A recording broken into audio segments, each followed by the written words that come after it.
everybody. Today I'm sitting down with Hannah Hart. Hello. To talk about mental health and gender. I think it's a really valid point to kind of enter a discussion about mental health, but also discuss gender, because I feel like there are kind of a lot more barriers between men and taking care of their mental wellness, as it's often perceived as this like kind of form of feminine weakness. Totally. And I think that honestly has been difficult for men to reach out because it's not seen as a manly thing to do. And then on the flip side, I think women, and this is just my hypothesis based on what I've read, that then women are marked like, oh, they had it, but in all actuality, we're just reaching out for help, like at a 10-to-1 basis to men. So I have a question. As I've entered Hollywood, I've noticed a lot of people spend a lot of time and money and energy thinking about their bodies and their relationships with their bodies. Now, I've always kind of thought that, like, to be honest, eating disorders was kind of a consequence of women feeling self-conscious about themselves. But now that I live here, I kind of think that some men may have trouble with that too.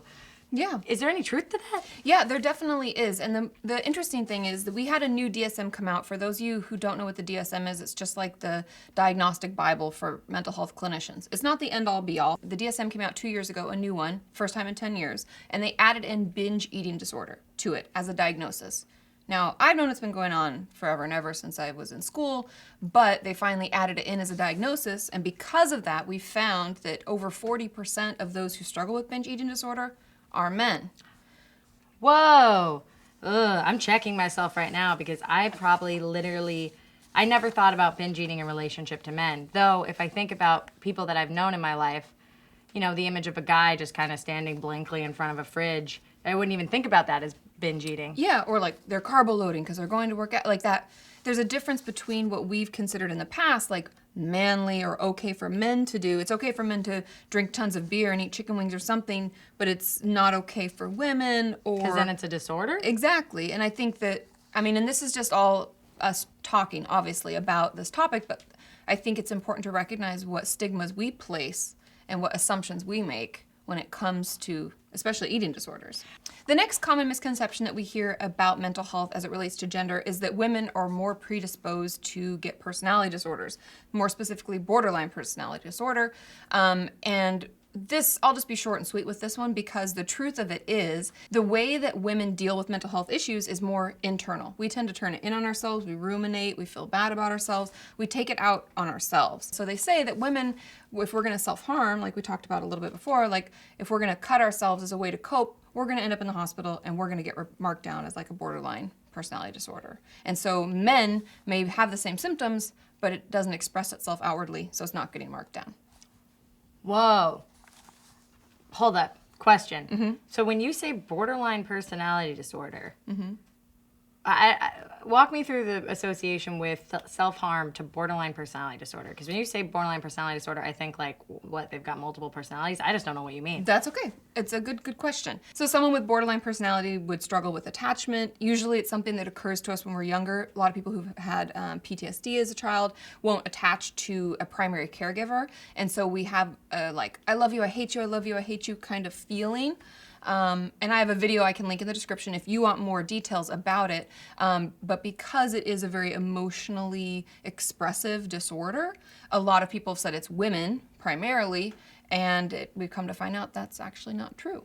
Wow. So, this is all just so interesting, but also so general, you know? Yes. I think that a lot of the reasons why we're drawn to compartmentalize in society today is because we're trying to understand things to a greater extent. So if the things we're saying, you know, don't resonate, don't feel right, don't sound right, it's because they're not 100% statements, because nothing is really 100% statement. There are a lot of people on this planet. Yeah. And we're just trying to understand how to help each other and help ourselves to the best of our ability. Yeah, to make sure that we're getting the help that we need, and we're not lumping everybody into a bucket and saying, well, women more predisposed for eating disorders, so a man who's exhibiting eating disorder behaviors just gets overlooked. I think the fault, honestly, falls on professionals like myself. It's knowing all of the different symptomology and how it may, show itself, and being able to recognize that as, oh, that may fall into here, I should ask these questions. Right, so as a clinician, it's your job to look past your own gender bias when trying to see what the best way to help someone might be. Yes. So last time that we got together and talked, we actually talked about hormones and stereotypes in terms of like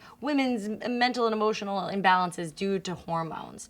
But men have hormones in their body too, right? Yeah, and they have estrogen and testosterone, as do women. There's just different levels. And they find that, like women, we talked about in the PMS video about how women have a monthly cycle of hormonal changes, shifts, but men have it daily.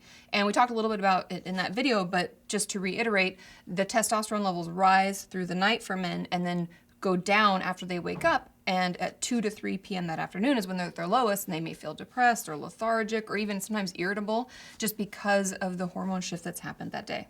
It's important to know that hormones can play a role in mental health, but it's not just a women issue. It's not just a women's problem. We're not the only ones with hormones. I feel like that's a message that I've definitely heard and received growing up.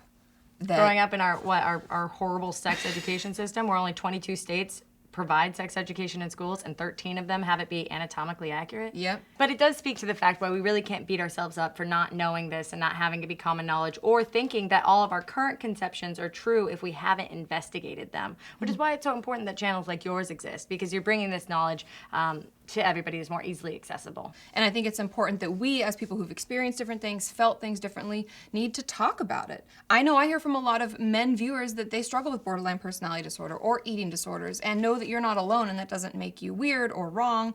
And as for women, I think the thing that I want to leave all of you with is that we reach out for help sooner. And that's fucking awesome.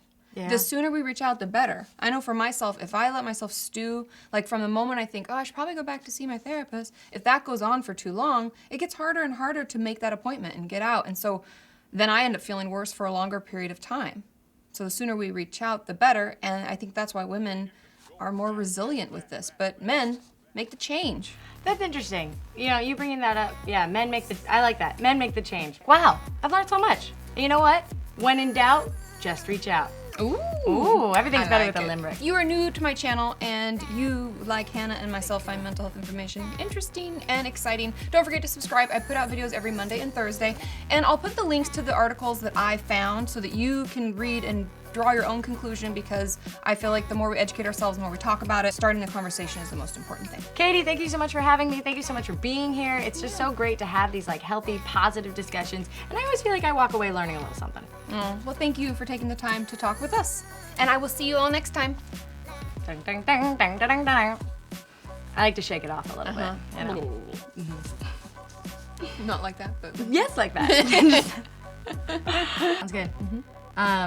leave with a message of hope and recovery. Leave with a message of hope and recovery. Good job.